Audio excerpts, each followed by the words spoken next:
Congress party అధికారంలోకి వచ్చిన 2 నెలల కాలంలోనే ఇంతకుముందు సుమన్ చెప్పినట్లు ఎమర్జెన్సీని తలపించే పరిస్థితి అయితే కనిపిస్తుంది.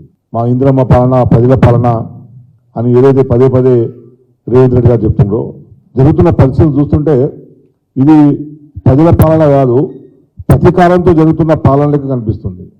10 సంవత్సరాలు తెలంగాణ పునర్నిర్మాణం జరిగితే మొత్తం దాన్ని తిరగదోడుతూ అయ్యో తెలంగాణ ఎందుకు వచ్చింది, తెలంగాణ వచ్చింది మాకు సంబంధం లేకుండా వచ్చింది, దాని మీద ప్రతీకారం తీర్చుకునే విధంగానే రేవంత్ రెడ్డి వాళ్ళ మంత్రుల యాటిట్యూడ్ ఉన్నారు తప్పించి నిజంగా తెలంగాణను తెచ్చుకున్న తెలంగాణను వేలాది మంది ప్రాణత్యాగంతో వచ్చిన తెలంగాణని ఇంకా బాగు చేసుకుందామనే ధ్యాస వాళ్ళు ఎక్కడ కనిపించకపోగా, మేము ఏదైతే 10 ఏళ్ళు బాగా కష్టపడి కార్యకర్తలు ఉన్నారో తెలంగాణ పునర్నిర్మాణంలో భాగస్థులైనరో వాళ్ళందరి మీద కక్ష సాధింపు చేసుకుంటూ కార్యకర్తల మీద అక్రమ కేసులు పెడుతున్నారు.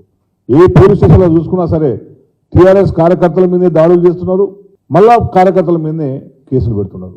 మా దగ్గర దాదాపు ఇప్పటి వరకు 10-20 కేసులు బుక్ అయిపోయినాయి. ఒక విలేజ్లో మొన్న 4 వారం రోజుల కింద కల్లు కంపౌండ్ మీద అక్కడ ఉన్న జెడ్పీటీసీ కుమారుడు దాడి చేసి సీసాలన్నీ పలగొట్టాడు. సీసాలన్నీ పలగొడుతూ ప్రశ్నించినందుకు కళ్ళు దుకాణాల కౌంటర్ మీద కూర్చున్న ఓ వ్యక్తిని సీసాతోని తల పగలగొట్టాడు. అతను కంప్లైంట్ చేయడానికి పోతే పోలీస్ స్టేషన్లో కలిసి కంప్లైంట్ తీసుకోపోలేదు, హాస్పిటల్ తీసుకుపోలేరు. ప్రైవేట్ హాస్పిటల్ తీసుకుపోయిన తర్వాత నేను ఫోన్ చేసిన తర్వాత వాళ్ళ కంప్లైంట్ తీసుకొని 324 కేసు పెట్టారు, అంటే మామూలు కేసు పెట్టారు. ఎవరైనా సీసాతో దాడి చేస్తే అటెంప్ట్ మర్డర్ కేసులు పెట్టాలి, అట్లా కాకుండా 324 పెట్టి మళ్ళీ కౌంటర్ కేసు పెట్టారు. సో ఇట్లాంటి కేసులు ప్రతి పోలీస్ స్టేషన్లో కూడా ప్రతి నియోజకవర్గంలో జరుగుతున్నాయి.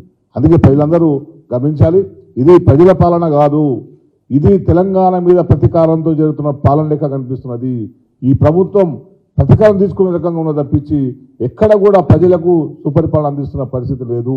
ప్రజాస్వామ్యాన్ని కాపాడాల్సిన అవసరం ఉన్నది అని చెప్పి నేను అందరికీ కూడా నేను విజ్ఞప్తి చేసుకుంటూ, నిజంగా తప్పు చేసిన వాళ్ళు ఎవరైనా సరే, మా వాళ్ళైనా ఎవరైనా సరే మీరు కంప్లైంట్ తీసుకోండి, కానీ ఎటువంటి తప్పు లేకుండా కూడా శిక్షించడం అనేది, కేసులు పెట్టడం అనేది మేము దీన్ని తీవ్రంగా ఖండిస్తున్నాం.